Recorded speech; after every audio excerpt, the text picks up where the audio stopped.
अंदर मसीह का आत्मा नहीं है, वो मसीह का जन नहीं है। मतलब परमेश्वर के साथ उसकी कोई सहभागिता नहीं है। और जितने परमेश्वर के आत्मा के चलाए चलते हैं वही परमेश्वर के पुत्र कहलाएंगे। आमीन। अब पवित्र आत्मा के बारे में ये सारी बातें लिखी हुई हैं। अब उसकी परिपूर्णता, उसकी बातों को, उसकी आज्ञाओं को, उसकी अधीनता में रहकर हम कैसे रह सकते हैं कि पवित्र आत्मा हमें लीड करे और हम उसकी बातों को अच्छे तरीके के साथ कैच कर सके। क्योंकि बहुत बार हम हल्के में ले जाते हैं, परमेश्वर हमसे बात करता है और हमें पता नहीं चलता कि ये बात पवित्र आत्मा की है या मेरे मन की है या शैतान की है। और यहीं पर विश्वासी आकर मार खाता है। मैं आपको आज इसके लिए एक सिंपल सी चीज बताऊंगा कि आपको कैसे पता चलेगा कि पवित्र आत्मा आज आपसे बात कर रहा है। ये आवाज पवित्र आत्मा की है या आपके मन की है या शैतान की है।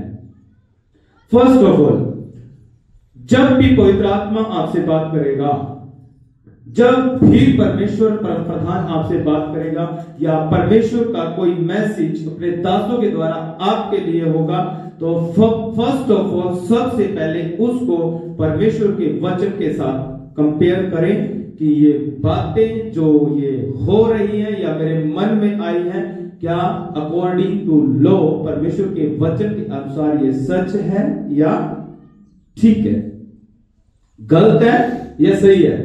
आमीन। आप इसको वचन के साथ परख सकते हैं।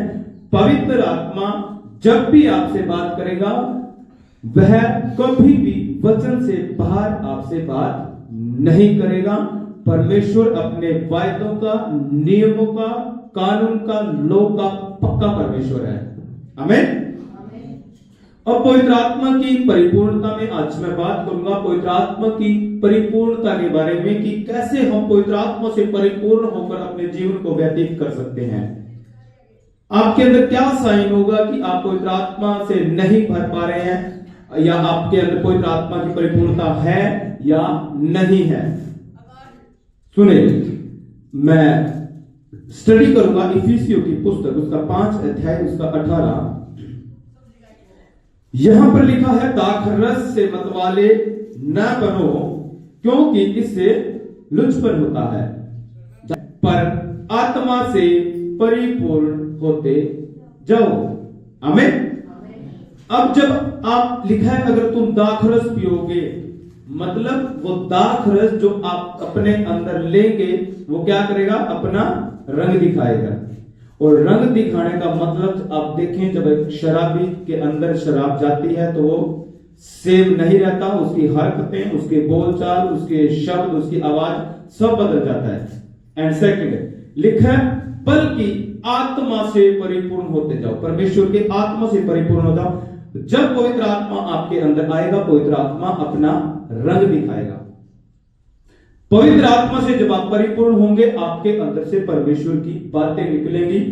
जब आप पवित्र आत्मा से परिपूर्ण होंगे, आप परमेश्वर को गंभीर लेंगे, उसके प्रेम के प्रति गंभीर लेंगे, उसके डर भय में चलेंगे, प्रार्थना की लाइफ होगी, फास्टिंग रखेंगे, सबके साथ मेल मिलाप रखने की पूरी कोशिश करेंगे। आमीन। लिखा आत्मा से परिपूर्ण होते जाओ। आज मैं छोटी छोटी बातें आज आपको बताऊंगा कि हम आत्मा से परिपूर्ण क्यों नहीं हो पाते। छोटी छोटी लाइफ में हमारी गलतियां होती हैं जिनकी वजह से हम मिस्टेक करते हैं और फिर हम प्रार्थना में बैठते हैं और प्रार्थना में जैसे बैठे थे ऐसे ही हम उठ जाते हैं। मैं हमेशा बोलता हूं कि जब भी आप प्रार्थना में बैठो, आप पवित्र आत्मा से परिपूर्ण होकर उठो। अदरवाइज आप जैसे बैठे थे ऐसे ही आप उठ गए तो समझो वो आपकी प्रार्थना वेस्ट है। जब भी प्रार्थना में बैठो, आप से मत उठो जैसे आप बैठे थे, परिपूर्णता के साथ उठो, उससे भर कर उठो, ओवरफ्लो अनॉइंटिंग के साथ आप वापिस आओ। आमीन।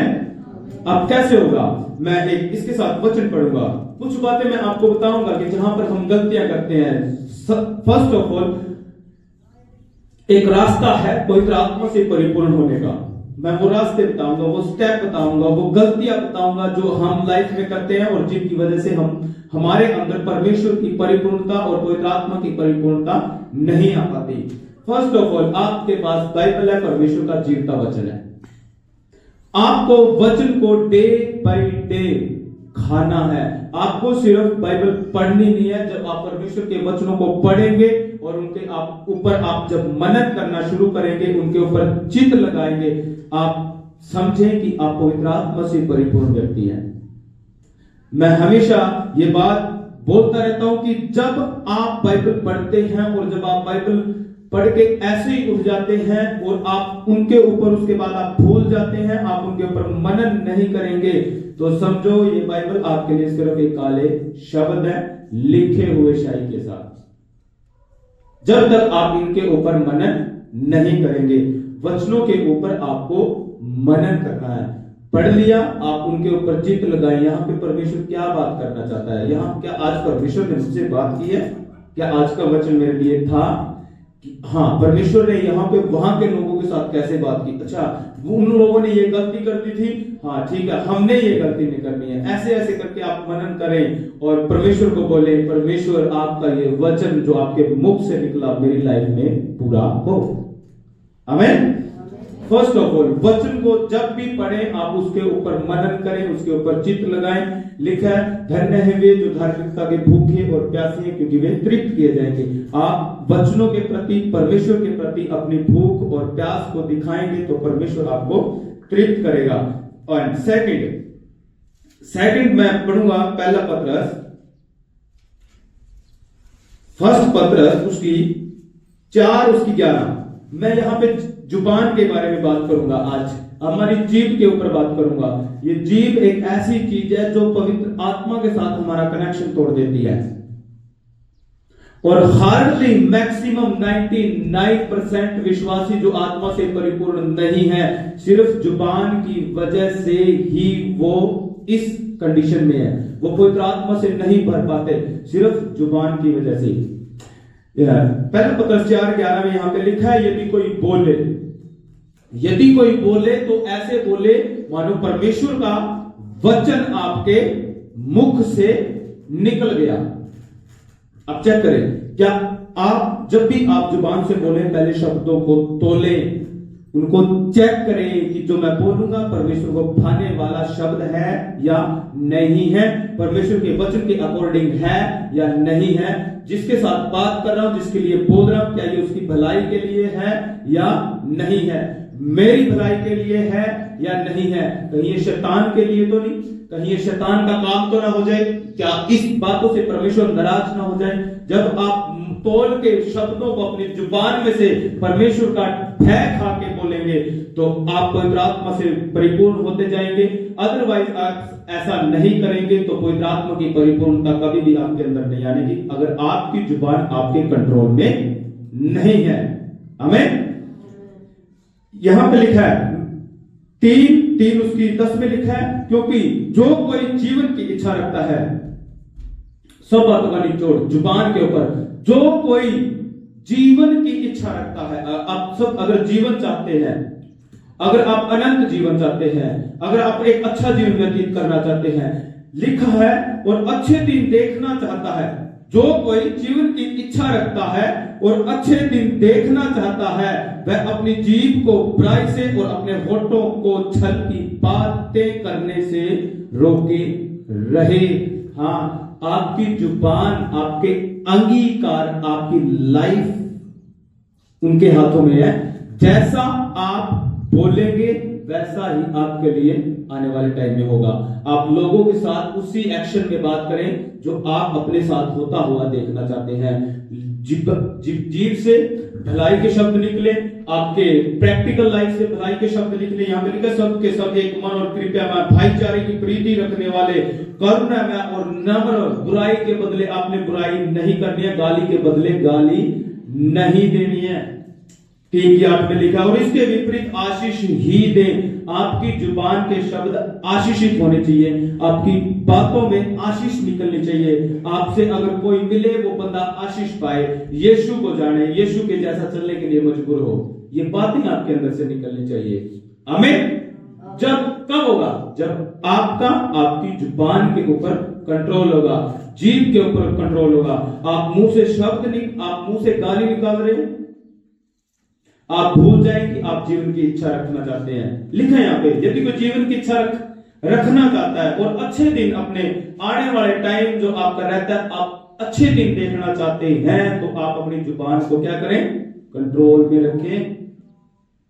भूल जाएं अगर आप मुंह से गाली निकाल रहे हैं और आपके दिन अच्छे होंगे नहीं, तभी होंगे जब आप अपनी जुबान को छल की बातों से और बुराई से बचा के रखेंगे। आप जीवन की इच्छा रखते हैं और आप मुंह से गाली देते हैं, आप जीवन की इच्छा नहीं रखते, आप अपने लिए मौत को बुला रहे हैं।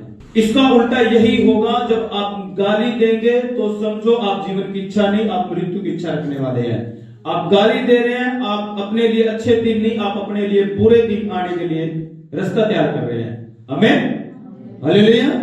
फिर हम देखो, हमारी जुबान हमारे कंट्रोल में है, ये शैतान के कंट्रोल में नहीं है। यहां पर हम दोष लगाते हैं शैतान के ऊपर, शैतान ने करवा दिया, शैतान ने तुम्हारी जुबान को पकड़ नहीं रखा है। शैतान बाहर से प्रैक्टिकल में काम करता है। जब आप मसीह में हैं, वो बाहर से ग्राउंड तैयार करता है, वो आपके मन को नहीं जांचता।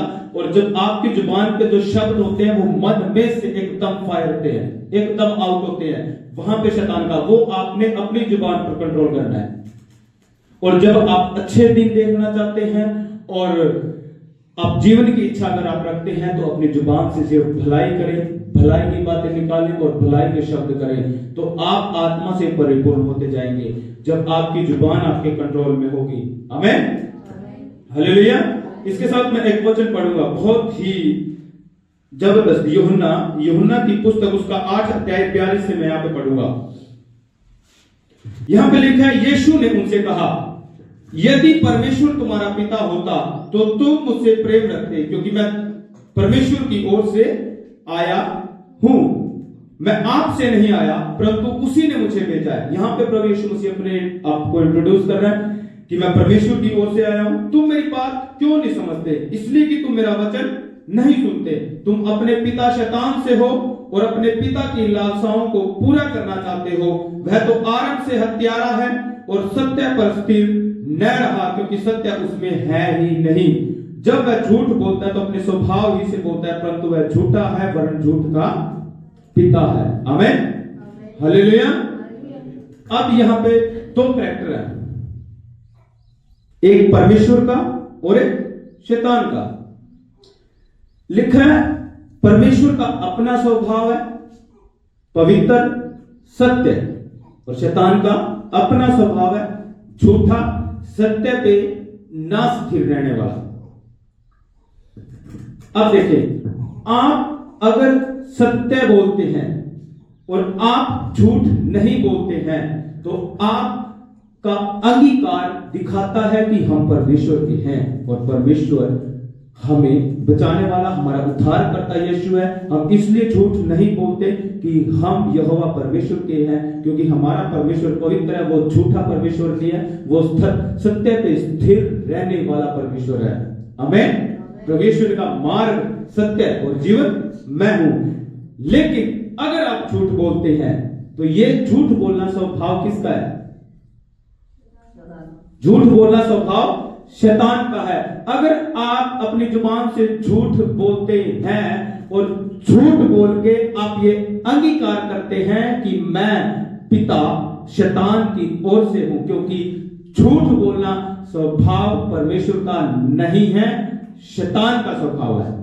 आमीन। झूठ बोलना स्वभाव किसका है? शैतान का। और सत्य किसका स्वभाव है? परमेश्वर का। अगर हम झूठ बोलते हैं, अगर आप झूठ बोलते हैं, तो आप झूठ बोल के अंगीकार करते हैं, मैं परमेश्वर का नहीं हूं, मैं शैतान का हूं। बाइबल कहती है झूठ का पिता कौन है? शैतान। वो आरंभ से झूठ बोलता है, उसका स्वभाव है झूठ बोलना। आप सत्य पे स्थिर रहें, क्योंकि सत्य परमेश्वर है। अगर आप सत्य बोलेंगे, अपनी जुबान से सच से इतना ज्यादा आप प्यार करेंगे, जो डरेंगे नहीं, घबराएंगे। मैं एक जगह आज वचन पढ़ रहा था, आप सत्य बोले, डरो, लोगों से मत डरो और ना ही उनसे घबराओ, आप सत्य पर स्थिर रहें। जब आप सत्य पर स्थिर रहेंगे, आप आइडिया भी नहीं लगा सकते। देखो, ये टोटली फर्स्ट ऑफ ऑल सब बातों का कंक्लूजन यही है कि जो झूठ बोलना स्वभाव है ये शैतान का स्वभाव है। अगर आप झूठ बोलने वाले व्यक्ति हैं, अगर आपकी लाइफ में झूठ है, तो मैं कह सकता हूं आप लोगों को पागल बना सकते हैं, लेकिन मैं वचन के साथ हर चीजों के साथ ये चीज निकाल सकता हूं कि आपका पिता शैतान है। अभी तक आपने परमेश्वर को सच्चाई के साथ ग्रहण नहीं किया, आप धोखे में जी रहे हैं और इस धोखे की लाइफ को आप छोड़ दें। आमीन, हालेलुया, ये सच है। एंड सेकंड थिंग, जो झूठ बोलना स्वभाव है, अगर आपके अंदर एक हैबिट ये बन चुकी है, तो मैं कहता हूं आप इसको खत्म कर सकते हैं फास्टिंग के द्वारा, प्रार्थना के द्वारा, पवित्र आत्मा की अगुवाई के द्वारा। आप इसके ऊपर जय पाएं, और जय आप कैसे पाएंगे? आप पवित्र आत्मा की मदद मांगे, कंटिन्यू आप वचन में जाएं, परमेश्वर का डर खाएं, परमेश्वर का भय खाएं, और ये सोच के साथ कि मैं परमेश्वर यहोवा की ओर से हूं, मेरा परमेश्वर झूठा नहीं है, वो सत्य है। Hallelujah, hallelujah.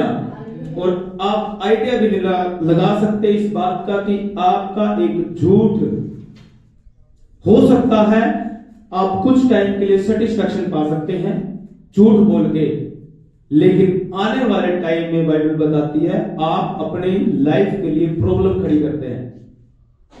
आप अपनी झूठ के द्वारा दूसरे व्यक्ति को संतुष्ट कर सकते हैं, आप खुद संतुष्ट हो सकते हैं, लेकिन आप आने वाली लाइफ अपने लिए प्रॉब्लम खड़ी कर रहे हैं। जो जीवन की इच्छा रखता है और अच्छे दिन देखना चाहता है, वह अपनी जुबान पर क्या रखे? कंट्रोल रखे। आप झूठ बोल के अच्छा जीवन नहीं जी सकते, और आपके एक झूठ से अगले बंदे की लाइफ में क्या प्रॉब्लम हो सकती है, आप उसको धोखे में रख सकते हैं, उसका क्या नुकसान हो सकता है आपके एक झूठ से, आप आइडिया भी नहीं लगा सकते। इसलिए झूठ बोलना स्वभाव किसका है? शैतान का। हमारा पिता सत्य है, वो परमेश्वर है।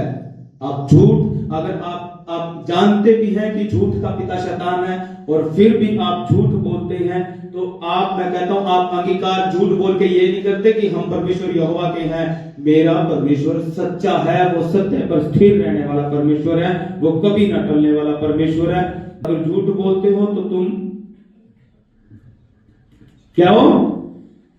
पिता शैतान की ओर से हो, तुम्हारा पिता शैतान है। हमें हालेलुया, बाइबल क्लियर कहती है इसके बारे में। प्रभु यीशु मसीह जब शास्त्री फरीसियों से मिलता था, उनको बोलता था, वो झूठे थे, वो सिर्फ वचन पकड़ पकड़ के चलते थे, लोगों को बताते थे, लेकिन प्रभु कहता था, हे निकम्मो, हे शास्त्री फरीसियों, हे अंधे, अब वो तुम्हें पता ही नहीं सत्य क्या है। अब आप देखिए, सत्य दो प्रकार, झूठ, शैतान ने झूठ फैला रखा है संसार के अंदर। मैं क्लास में बच्चों के साथ शेयर कर रहा था इस बात के बारे में, धोखे देने के बारे में, कि शैतान लोगों को कैसे धोखे में रखता है। शैतान लोगों को धोखे में कैसे रखता है? और धोखा देने का जो सबसे बड़ा हथियार है वो क्या है? झूठ। धोखा हमेशा झूठ बोलकर दिया जाता है, झूठ बोलकर। नो डाउट आप ईमानदार हैं, ईमानदारी का होना काफी नहीं है। कितने कहते हैं ईमानदारी काफी है? ईमानदारी, अगर आप बोलते हैं कि हाँ ईमानदार हूं मैं और इतना बहुत है, तो आप तब भी धोखे में हैं। ईमानदारी काफी नहीं है। जो जिस बात के ऊपर आप ईमानदारी रख के बैठे हैं वो सच है या झूठ है, ये बात आपने चेक करनी है। और जो आत्मा का चलाया चलता है बंदा, भले ही आपको इग्नोर करता हो, आप झूठ बोलते हो, मुझे झूठ बोला जा रहा है, या आप किसी परमेश्वर के अच्छे सेवक को आप झूठ बोलेंगे, या किसी अपने साथ वालों को झूठ बोलेंगे, वो बंदा आपको इग्नोर कर सकता है। अगर वो आपसे प्यार करता है, आपको थोड़ा फील नहीं करवाएगा कि मैं आपकी बात को समझा या नहीं समझा, और आप पर विश्वास कर लेगा आपकी उसकी बात पर, लेकिन वो आपको परख लेता है कि ये झूठ बोला जा रहा है। परखी जाती है बातें। आप अपना लेवल चेक करें। अगर आपके बच्चे आपके सामने आएंगे और झूठ बोलेंगे, तो आपको पता चल जाएगा ये बच्चा झूठ बोल रहा है। ऐसी स्पिरिचुअल लाइफ में होता है। अगर पास्टर को कुछ बोला जा रहा है, कोई उसका पागल बना रहा है, अगर उसको झूठ बोला जाए, तो उसको पता चल जाता है कि यहाँ पे मेरे साथ झूठ की बातें हो रही है। लेकिन फिर भी वो आपको सेटिस्फैक्शन देने के लिए आपकी बात सुन लेगा और आपको साइड करेगा। आमीन, हालेलुया। इसीलिए जो शैतान ने इस दुनिया के अंदर धोखे में जो लोगों को डाल रखा है, उसका सबसे बड़ा हथियार क्या है? झूठ। ईमानदारी काफी नहीं है, चेक करो वो सच है या झूठ है। अब आपको समझ नहीं आएगा मैं क्या बोल रहा हूं। मैं बताना चाह रहा हूं, देखो अब लोग धार्मिकता के काम करते हैं, नंगे पांव चलेंगे, वीर लोग पहाड़ों में चढ़ जाएंगे नंगे पांव धार्मिकता निभाने के लिए। लेकिन जिनके पास प्रभु यीशु का सुसमाचार नहीं पहुंचा, अब वो अपने आप में क्या कर रहे हैं बेचारे?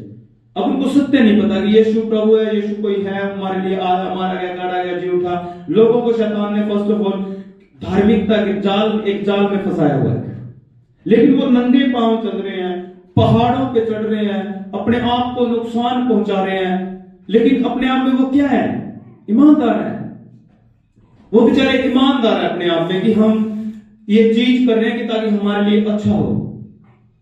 लेकिन इसके पीछे शैतान का क्या है? झूठ।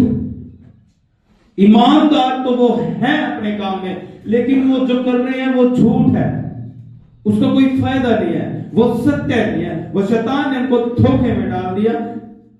और आने वाले टाइम में जब उनकी आंखें खुलेंगी, जब परमेश्वर के सामने खड़े होंगे, तो क्या होगा?